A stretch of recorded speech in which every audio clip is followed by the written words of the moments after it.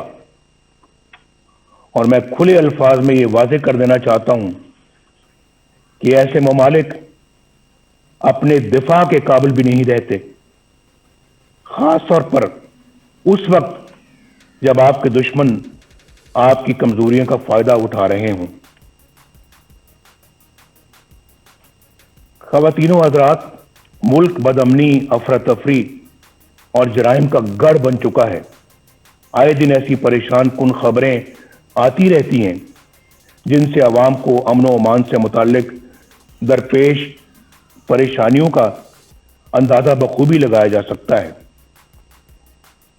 Sheikhupura Sialkot road پر قوم کی ایک بیٹی کے ساتھ پیش آنے والا واقعہ دل دہلا دیتا ہے. اس آنے کے بعد مزید تکلیف کا باعث اس سنگ دل پولیس افسر کا ہے جو بنیادی انسانی اقدار سے بھی محروم ہے. اس کا بڑا المیہ یہ ہے کہ حکومت کی تمام تر ہمدردیاں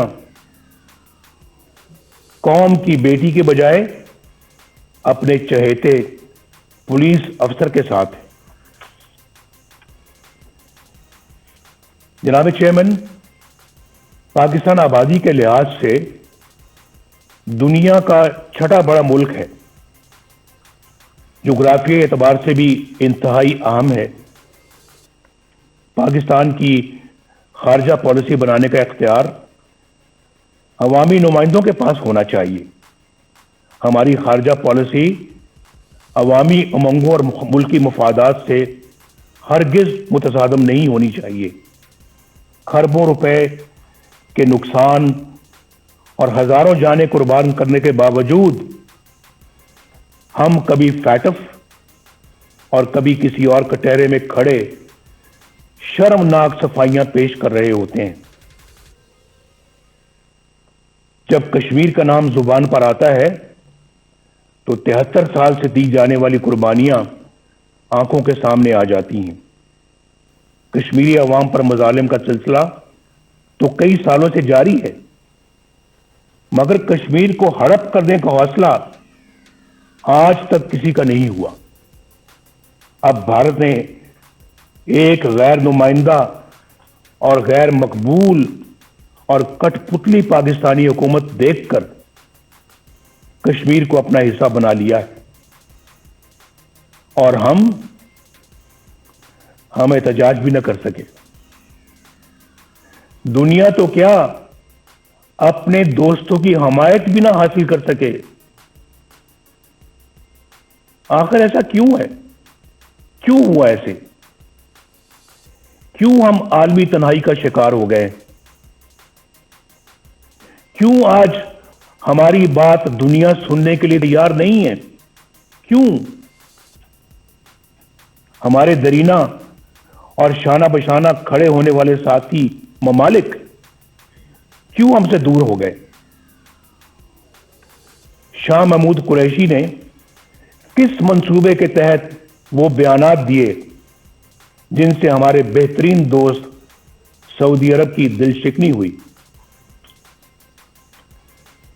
پاکستان کو اپنے دوست ممالک کی دل آزاری سے اعتراض کرنا چاہیے. OIC ایک اہم ادارہ ہے جس کی افادیت طے شدہ ہے.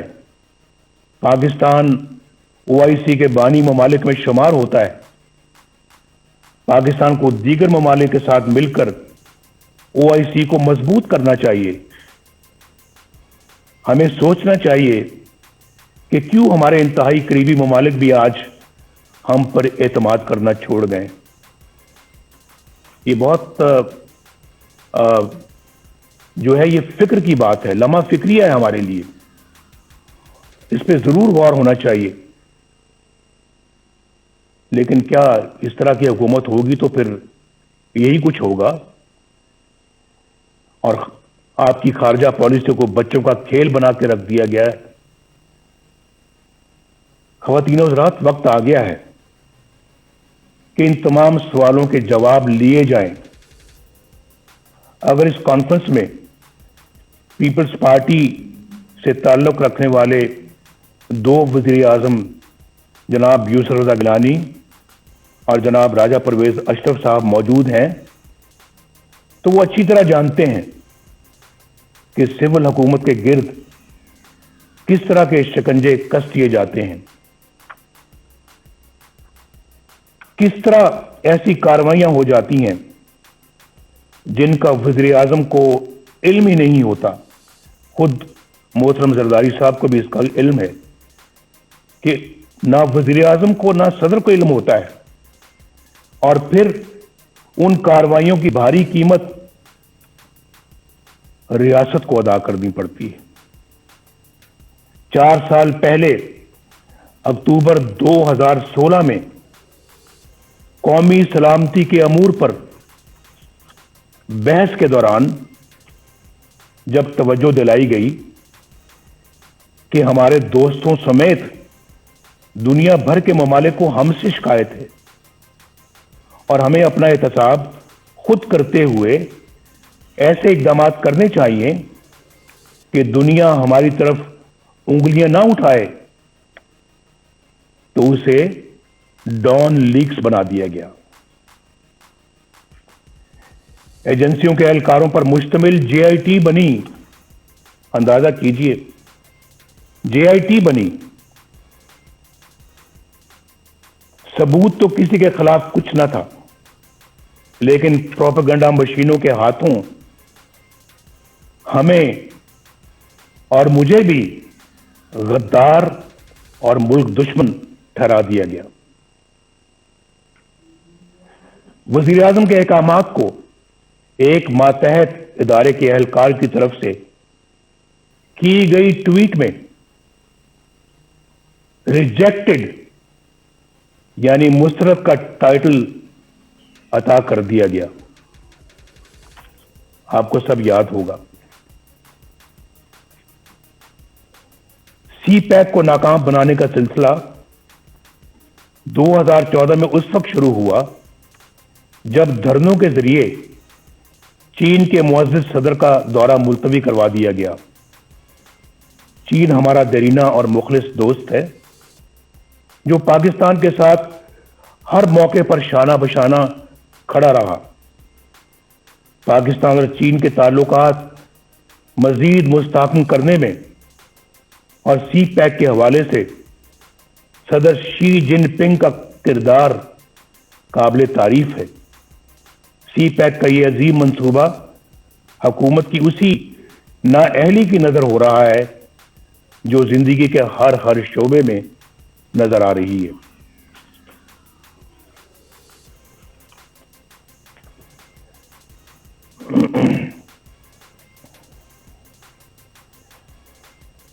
اگر میں یہ کہوں تو بے جانا ہوگا کہ سی پیک کے ساتھ پشاور کی بی آر ٹی جیسا سلوک ہو رہا ہے، جہاں کئی سال بیت گئے، منصوبے سے کئی گنا زیادہ رقم غرق ہو چکی، مگر نتیجہ آج بھی نظروں سے اوجھل ہے۔ آئے دن کبھی دوران سفر بسوں میں آگ لگ جاتی ہے تو کبھی بارش ناقص تعمیر کا پول کھول کر رکھ دیتی ہے۔ یہاں نیب کے کردار کا جائزہ لینا بھی ضروری ہے۔ سچی بات تو یہ ہے کہ ایک ڈکٹیٹر کے بنائے ہوئے اس ادارے کو برقرار رکھنا ہماری غلطی تھی، لیکن یہ بھی سچ ہے کہ ہم نے کبھی نہیں سوچا تھا کہ یہ ادارہ اس حد تک گر سکتا ہے۔ یہ ادارہ نہیں بلکہ اندھے حکومتی انتقام کا اعلی کار بن چکا ہے۔ اس کے کئی سینئر اہلکاروں کے گھناؤنے کردار فاش ہو چکے ہیں۔ اس ادارے کا چیئرمین جاوید اقبال اپنے عہدے اور اختیارات کا انتہائی نازیبا اور مذموم استعمال کرتے ہوئے پکڑا جاتا ہے۔